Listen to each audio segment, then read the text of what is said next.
Assalamualaikum warahmatullahi wabarakatuh. Innal hamdalillah nahmaduhu wa nasta'inuhu wa nastaghfiruh wa na'udzu billahi min shururi anfusina wa min sayyiati a'malina. Man yahdihillahu fala mudilla lahu wa man yudlil fala hadiya lahu. Wa asyhadu an la ilaha illallah wahdahu la syarika lahu wa asyhadu anna Muhammadan abduhu wa rasuluh. Allahumma salli wa sallim wa barik ala Muhammadin sallallahu alaihi wa ala alihi wa ashabihi wa man tabi'ahum bi ihsanin ila yaumiddin, amma ba'd. Bersyukur kita pada pagi yang berbahagia ini dipertemukan kembali di majelis ini dalam keadaan sehat wal afiyah, dalam kondisi sebagai seorang muslim. Berkumpul nikmat sehat, nikmat iman. Semoga Allah memelihara keduanya hingga saat datangnya kematian menjemput kita. Semoga Allah memberikan kita nikmat di akhir hidup kita kelak dengan husnul khatimah. Salawat dan salam semoga terlimpah kepada junjungan kita baginda Nabi Muhammad ibn Abdullah sallallahu alaihi wa alihi wasallam. Demikian pula untuk keluarga beliau, keturunannya, para sahabatnya, dan seluruh pengikut-pengikutnya hingga tegaknya hari pembalasan.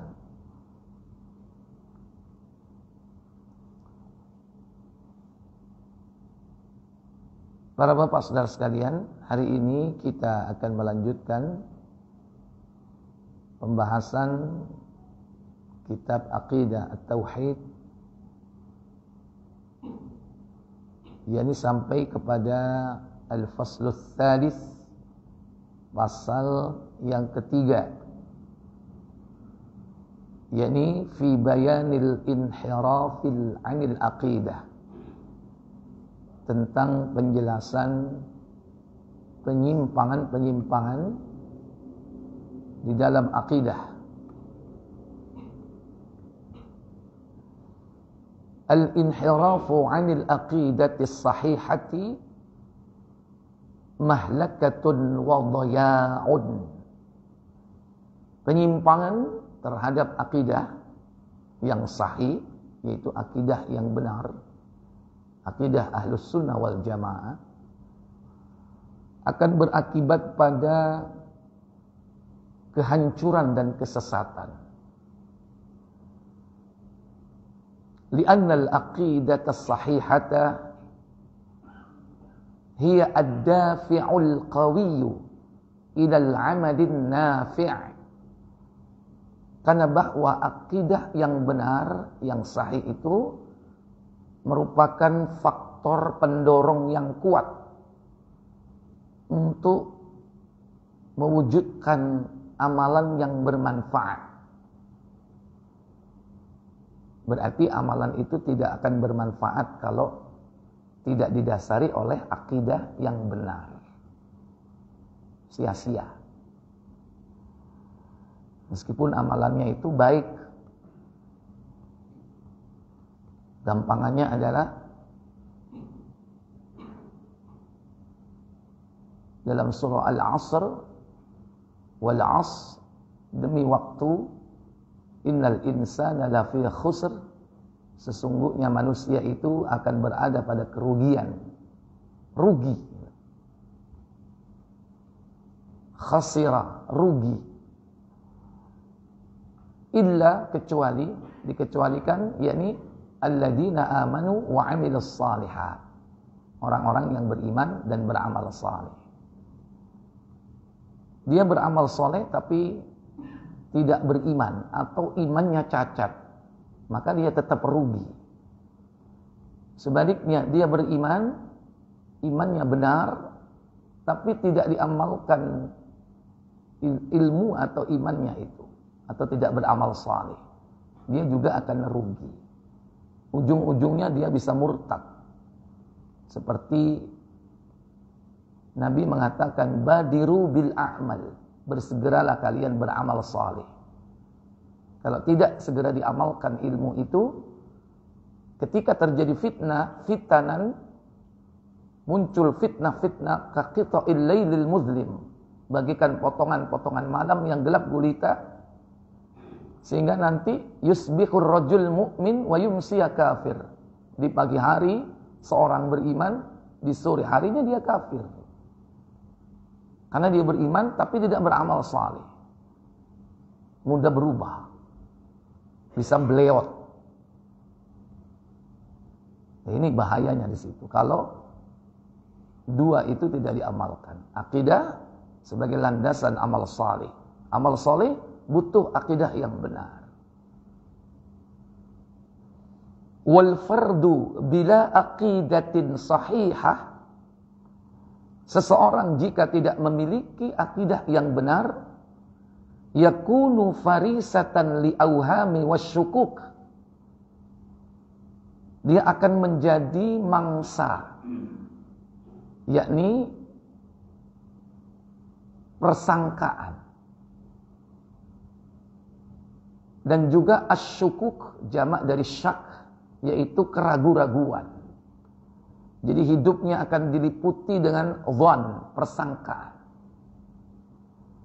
Karena memang akidah-akidah menyimpang itu umumnya berangkat dari persangkaan, dhan. Karena sumbernya enggak jelas. Kalau akidah yang sahih, sumbernya jelas. Al-Quran was sunnah. Tapi kalau akidah yang tidak jelas, sumbernya yakni prediction, persangkaan. Kadang dimix.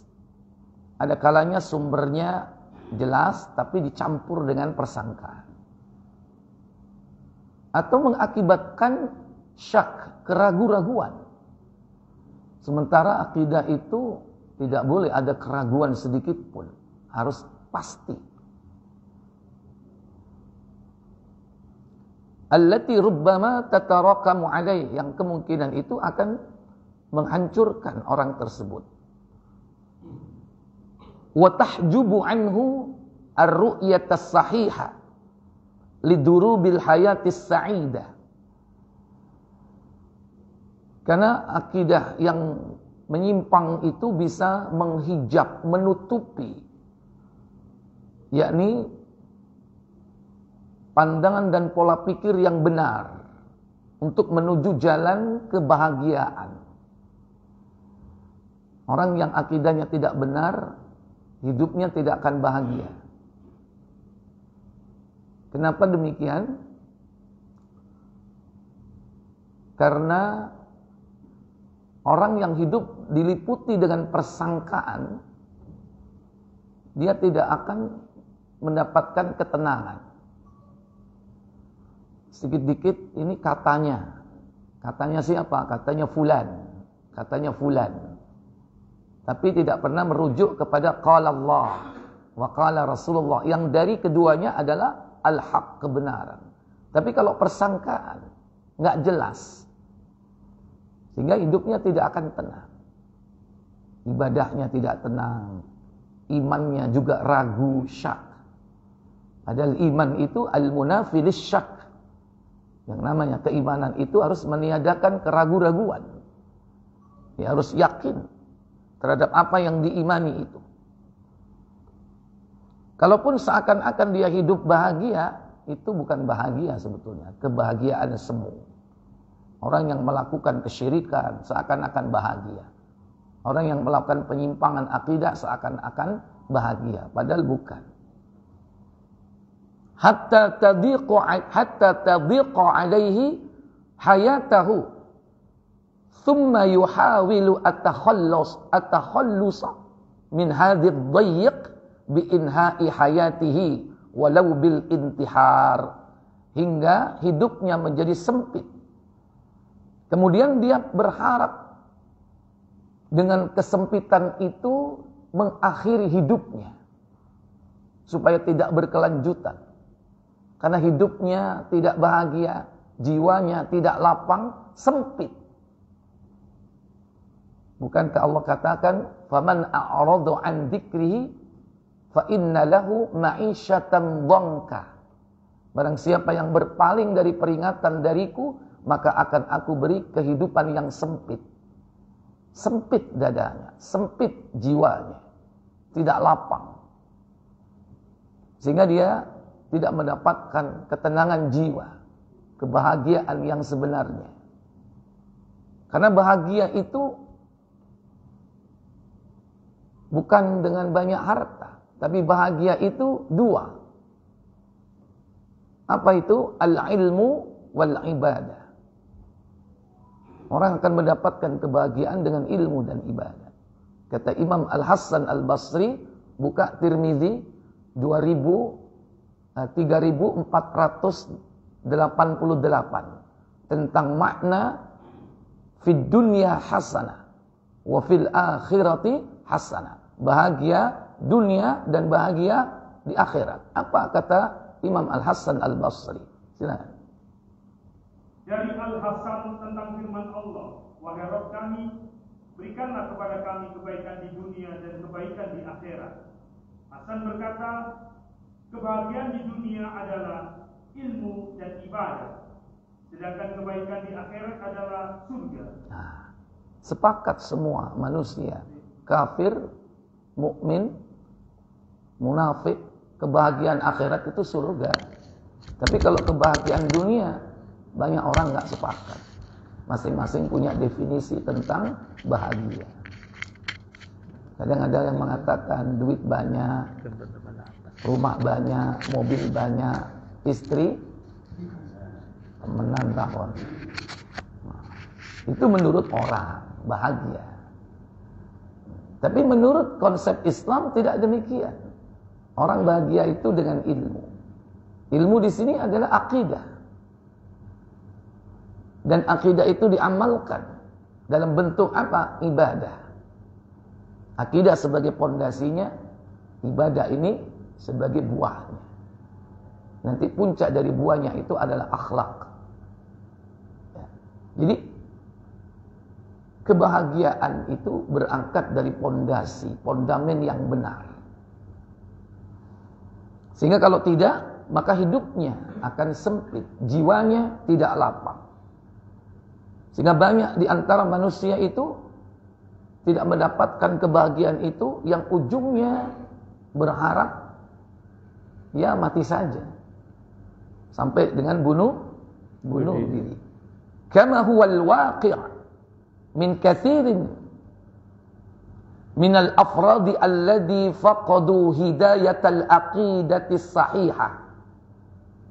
Sebagaimana yang kita lihat dalam kehidupan sekarang ini, banyak di antara pribadi-pribadi yang mereka kehilangan petunjuk akidah yang benar. Wal mujtama'u alladhi la tasuduhu aqidatan sahihatan huwa mujtama'un bahimiyun yafqadu kulla muqawwamatil hayatis sa'idah. Masyarakat yang tidak terpimpin atau dipimpin dengan akidah yang benar, dia merupakan masyarakat hewani. Mujtama' bahimi, masyarakat hewani, di mana mereka yafqadu kulla muqawwamatil hayatis sa'idah. Mereka telah kehilangan pilar-pilar untuk mendapatkan kehidupan yang bahagia. Kalau masyarakat hewani, berarti faktor utama kehidupan hewaninya apa? Hidup tanpa adanya aturan. Sekalipun mereka menciptakan aturan, tapi hakikat aturan itu tidak mengatur manusia untuk memperoleh kebahagiaan, tapi mengatur kehidupan manusia untuk memperoleh kesenangan. Beda, senang sama bahagia. Kalau bahagia itu tadi ilmu dan ibadah. Kalau kesenangan, lihat negeri-negeri orang kafir, mereka hidupnya senang, tapi mereka tidak bahagia. Karena tidak punya ilmu. Ilmu di situ bukan ilmu sains dan teknologi, bukan. Ilmu di situ kata Syekh Muhammad bin Abdul Wahab, apa katanya? Al-ilmu wa huwa ma'rifatullah wa ma'rifatu nabiyhi wa ma'rifatu dinil islami bil adillah. Mengenal Allah, mengenal Rasul, mengenal agama, yang semua tiga ini dikenal bidalil, dengan dalil-dalil. Masyarakat hewani tidak seperti itu. Mereka tidak mengenal Allah, sehingga tidak mungkin mereka mematuhi aturan-aturan Allah. Sekalipun mereka diberikan akal, akalnya dipakai untuk membuat produk-produk tandingan, produk-produk aturan, hukum, tandingan, yaitu menandingi aturan dan hukum Allah. Maka hakikatnya mereka adalah masyarakat hewani yang hanya mencukupi kebutuhan fisik. Kalaupun mereka berbicara tentang psikologi, hanya terbatas pada kepentingan-kepentingan duniawiyah. Tapi mereka sama sekali tidak membicarakan kepentingan spiritual yang hakiki, yaitu fitrahnya, menyembah hanya kepada Allah, beribadah kepada Allah sebagai tujuan hidupnya.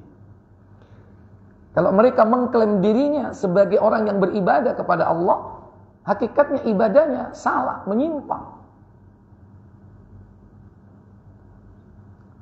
Maka hal itu pun akan berakibat kepada kehancuran. Wa in kana yamlikul katsira min muqawwamatil hayatil madiyah allati katsiran ma taqudu ila ad-damar.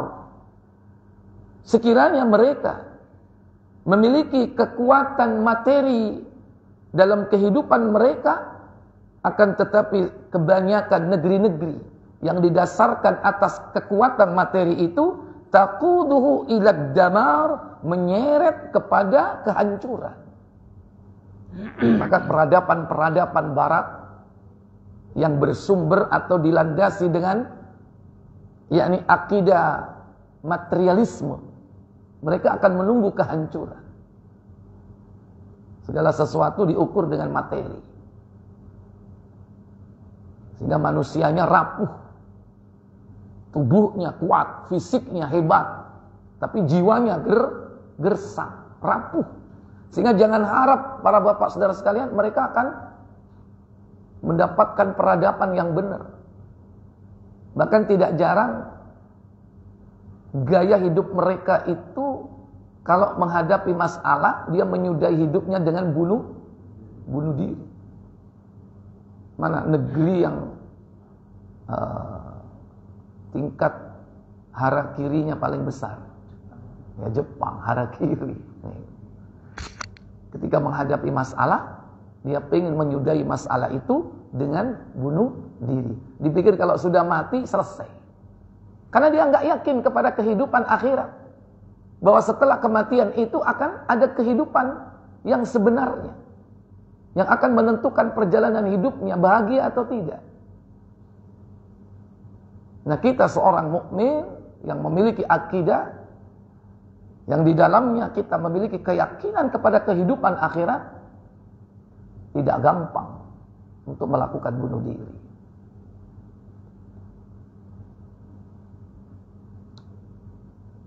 Lianna hadhil muqawwamatil madiyah tahtaju ila tawjihin wa tarsyidin. Karena kekuatan materi yang dimiliki oleh negeri-negeri kafir tadi, ya, kama huwa musyahadun fil mujtama'atil kafirah, sebagaimana sekarang kita banyak melihatnya di negeri-negeri kafir. Mereka memiliki kekuatan materi, padahal li'anna hadhil muqawwamat al-madiyah, kekuatan materi itu membutuhkan ila taujih, yakni arahan, wa tarsyid, dan petunjuk. adanya ilmu pengetahuan, teknologi, dan peradaban-peradaban yang bersifat materialisme, ya, itu butuh kepada arahan dan petunjuk, sehingga manusia hidupnya tidak menyimpang.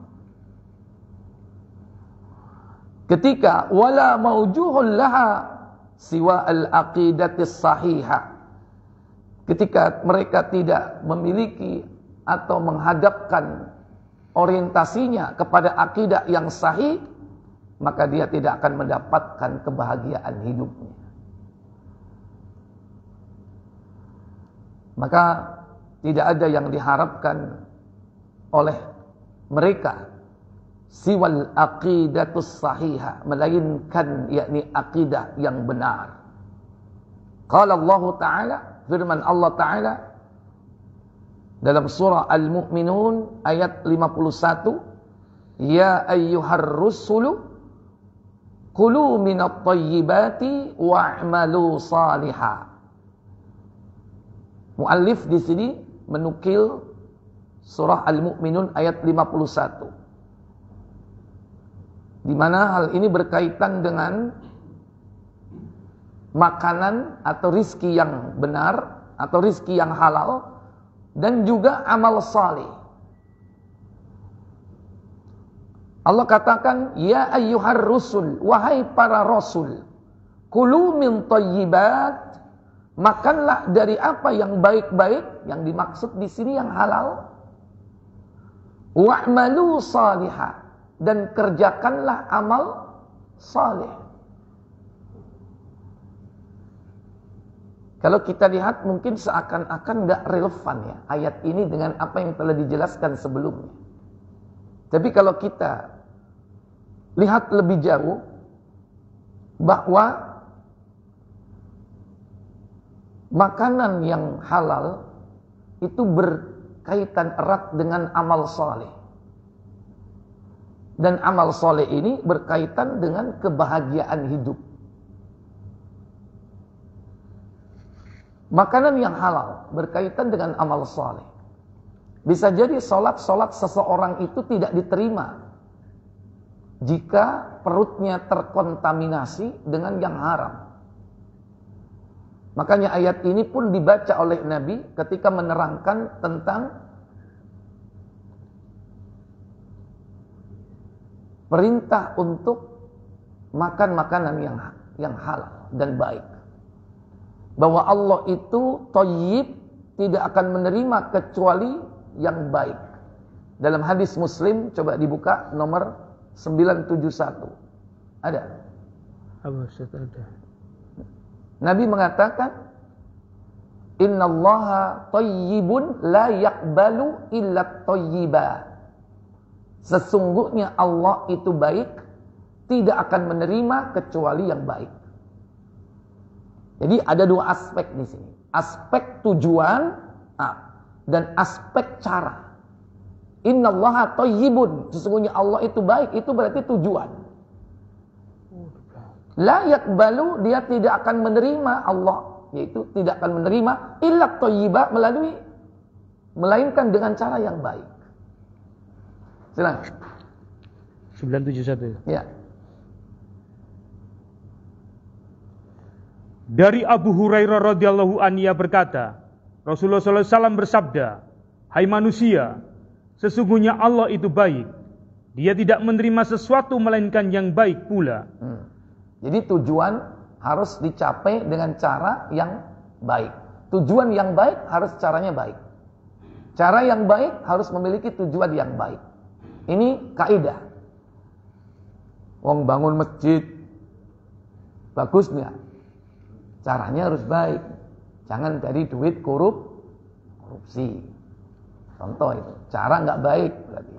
Walaupun tujuannya baik. Caranya baik. Berasal dari yang halal. Tapi niatnya nggak baik.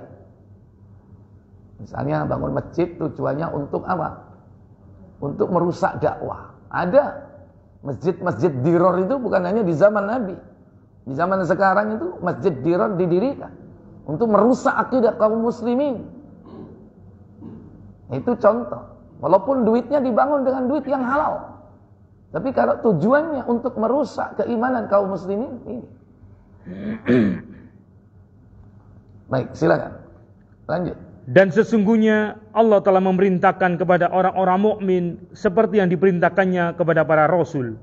Di dalam Quran surat Al-Mu'minun ayat 51, yaitu wahai para rasul, makanlah makanan yang baik-baik atau halal dan kerjakanlah amal saleh. Iya, ini kata beliau bahwasanya ayat ini salah satu di antara hujjah agar kita melakukan proses dalam hidup ini yang baik dengan yang halal.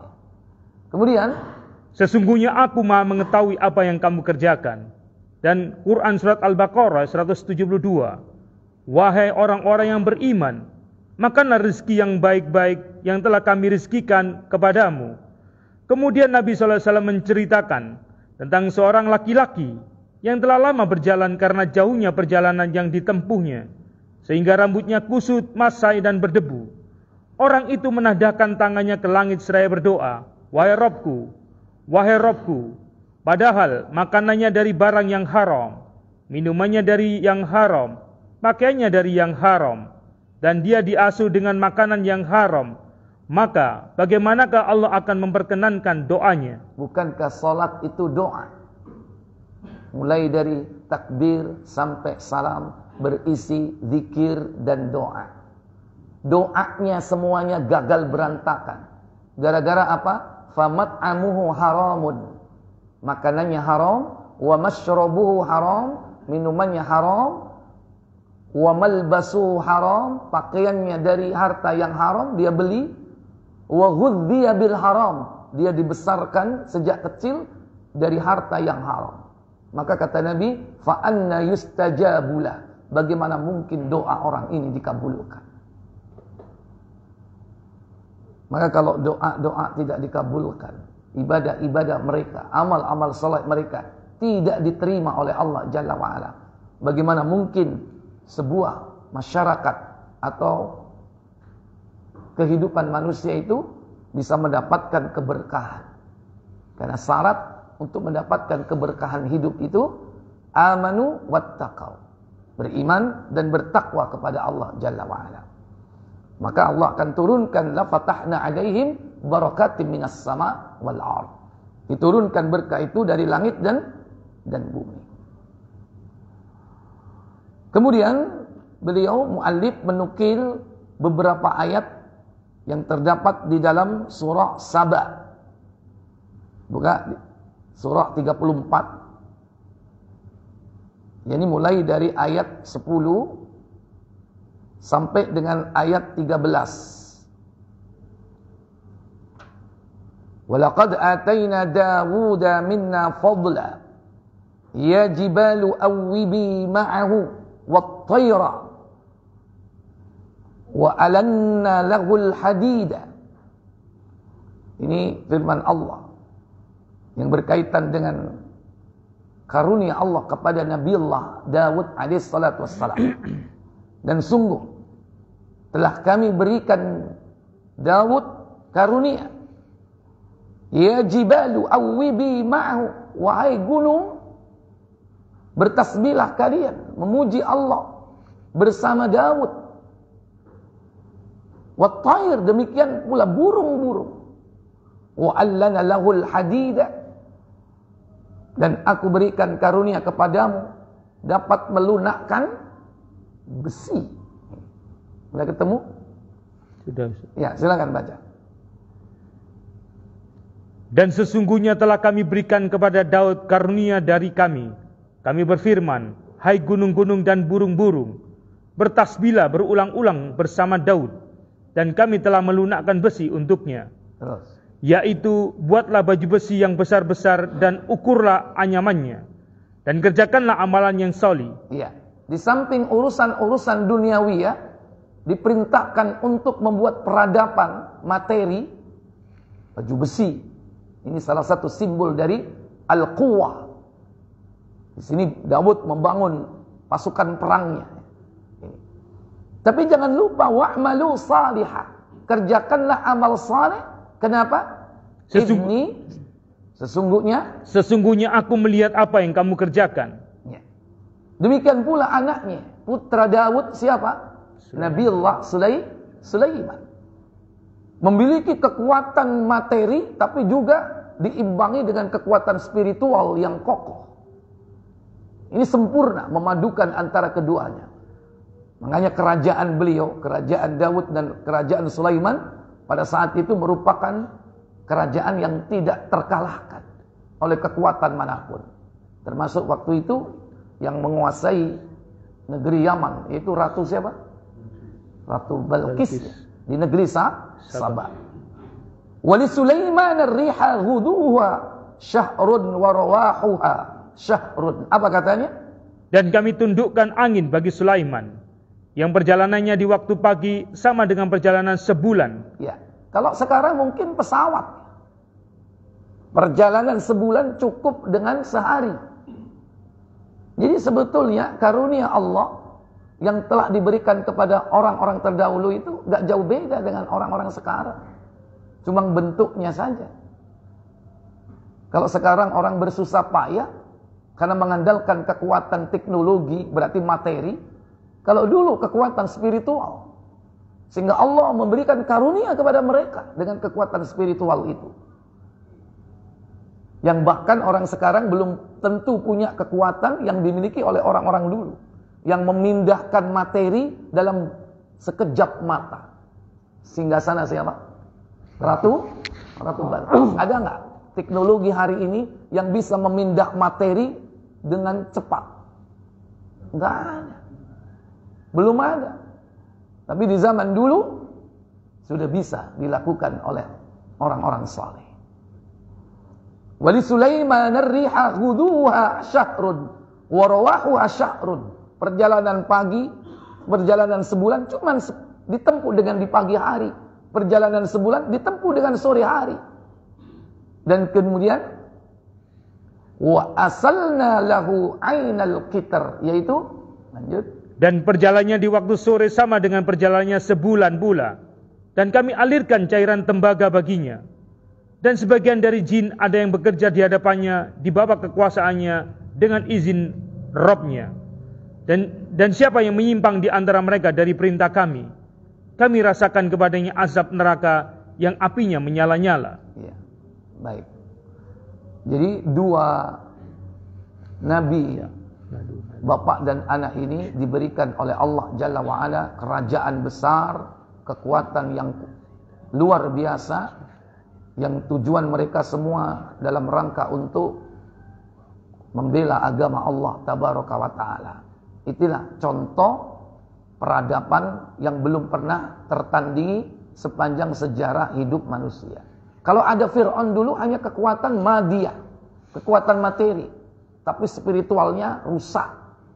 Fir'aun, Namrud juga begitu, Abraha hanya fisik. Tapi kalau kekuatan fisik dan non fisik, ya Nabi Daud dan Sulaiman ini. Makanya orang Yahudi sekarang ini kan terobsesi untuk menghidupkan kembali kerajaan Nabi Sulaiman.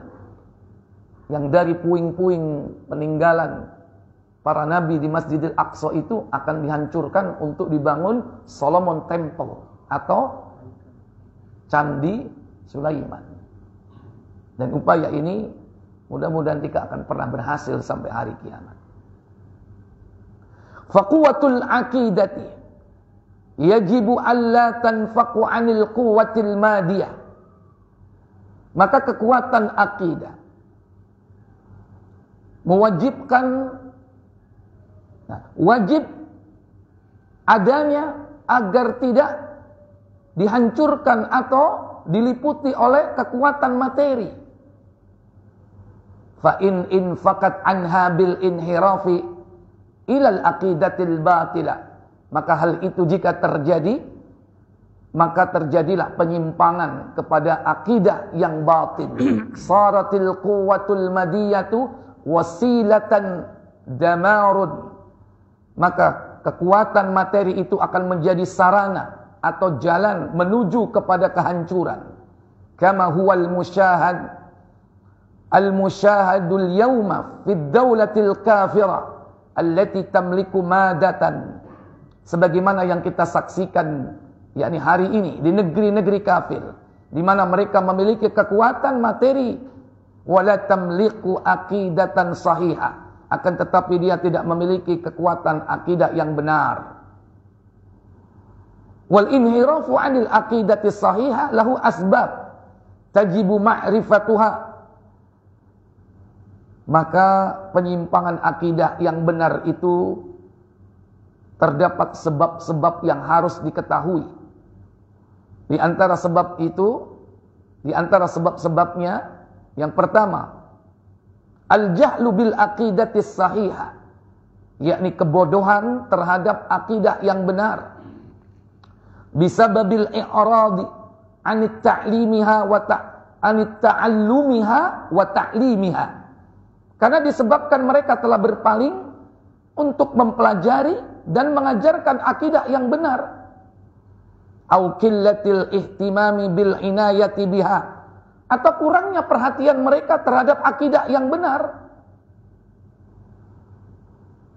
Sehingga mereka wala ya'rifu ma yukhalifuha wa yudaduha, tidak mengetahui apa yang dapat menyelisihi dan apa lawan darinya.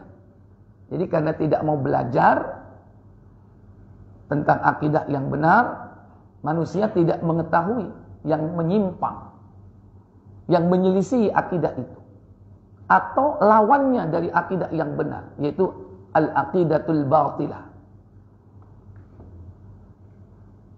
Nah, kebodohan ini merupakan faktor pertama terjadinya penyimpangan.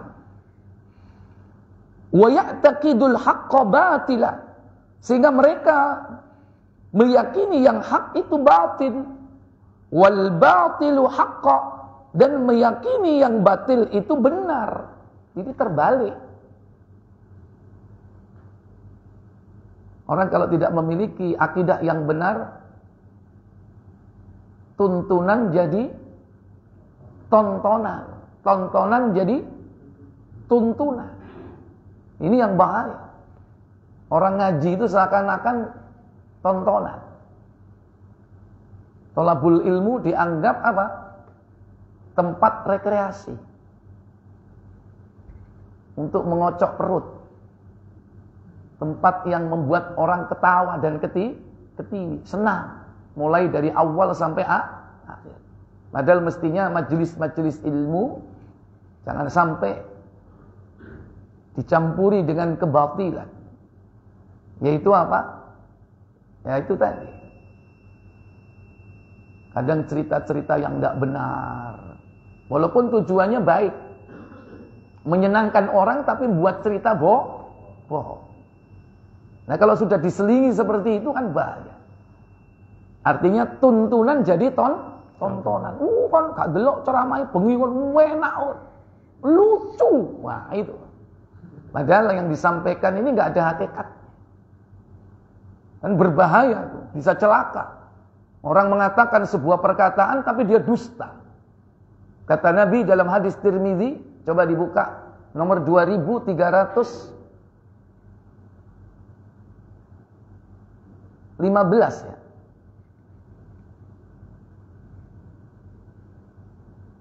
Iya. 2315. Pelawan. Silakan. Muhammad bin Bashar menceritakan kepada kami, Yahya bin Sa'id menceritakan kepada kami, Bas bin Hakim menceritakan kepada kami, bapakku menceritakan kepadaku dari kakekku, ia berkata, aku mendengar Nabi SAW bersabda. Apa sabda beliau SAW? Celaka orang yang berkata-kata agar orang lain tertawa, padahal ia berdusta dengan ucapan itu. Celaka baginya dan celaka baginya. Wailun, kata Nabi, celaka man ahdatsal haditha liyudhika bihil qaum. Celaka bagi orang yang mengatakan suatu perkataan agar orang lain itu tertawa. Wa huwa yakdzibu, padahal dia dusta. Dia buat cerita bohong yang tidak ada hakikatnya, tidak ada realita dan faktanya. Bahaya orang seperti ini. Kata Nabi, wailullah, wailullah, celaka baginya, celaka baginya. Ini contohnya apa? Profesi apa? Lawak. Ya. Nah, sekarang kadang-kadang mestinya majelis ilmu dijadikan sebagai majelis lawakan. Dengan alasan bahwa supaya orang tidak bosan. Dan ini metode dakwah katanya. Nah, ini kan bahaya yang terjadi. Sementara dia ucapkan kalimat dusta dalam perkataannya itu. Wallahu a'lam. Jadi kadang kebatilan tampak menjadi hak, yang hak tampak batil. Kama qala Umar bin Al-Khattab radhiyallahu taala anhu, sebagaimana kata Umar bin Khattab, semoga Allah meridhoinya, innama tunqasul urwal islami urwatan idza nasha'a fil islami man la ya'riful jahiliyah. Sesungguhnya ikatan-ikatan Islam itu akan lepas satu demi satu.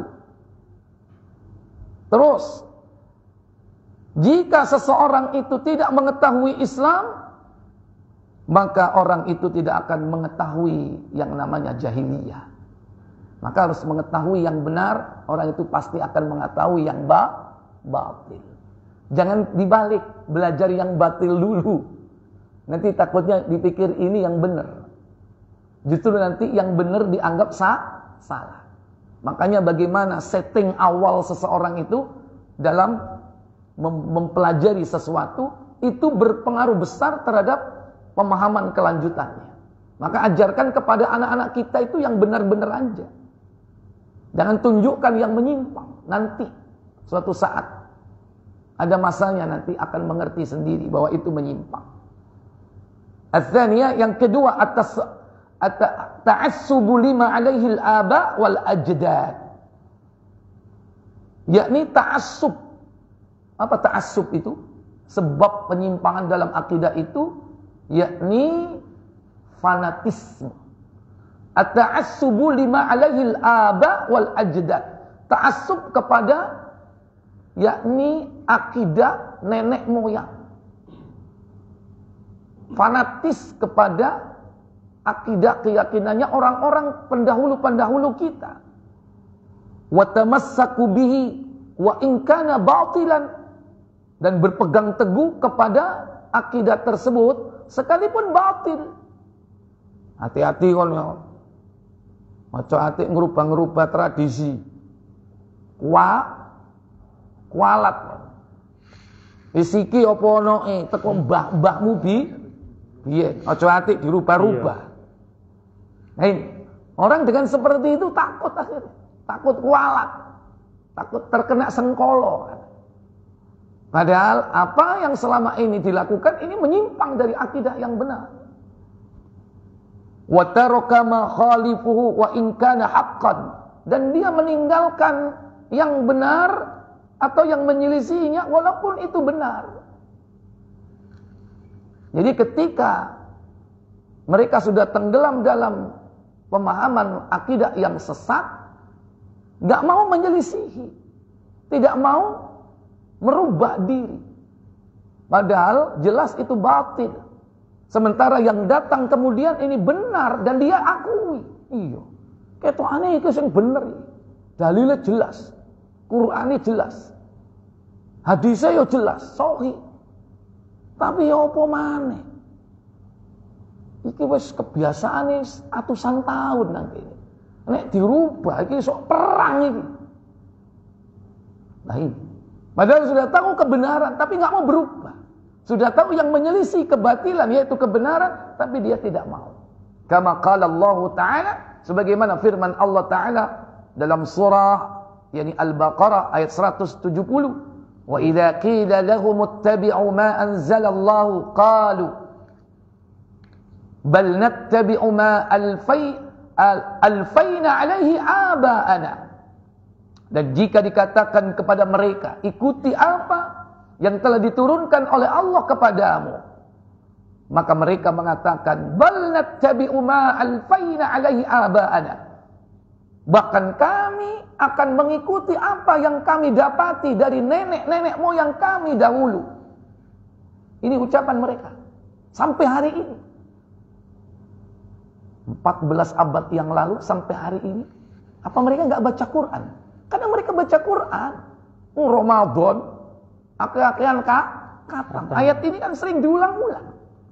Tapi nggak paham. Bahwa ini menyindir mereka, memperingatkan mereka. Tapi tetap saja mereka mengatakan, ini yang kami dapati dari bapak-bapak kita dulu. Nenek-nenek moyang kita dulu. Awalau kana aba'uhum la ya'qiluna syai'an wa la yahtadun. Sekalipun bapak-bapak mereka, nenek moyang mereka itu, mereka tidak memiliki pemahaman yang benar. Dan bahkan mereka tidak mendapatkan petunjuk. Ini sebab yang kedua, yaitu apa? Setelah al-jahlu at-ta'assub lima alaihil aba wal ajdad. Fanatisme terhadap yakni tradisi budaya nenek moyang. Wallahu a'lam. Mungkin ini yang bisa saya sampaikan. Kita dapat 2 poin sebab-sebab penyimpangan di dalam akidah. InsyaAllah ada 7 poin yang akan kita bahas. Kita akan lanjutkan pada pertemuan yang akan datang. Subhanakallahumma wa bihamdik asyhadu an la ilaha illa anta astaghfiruka wa atubu ilaik. Wassalamualaikum warahmatullahi wabarakatuh.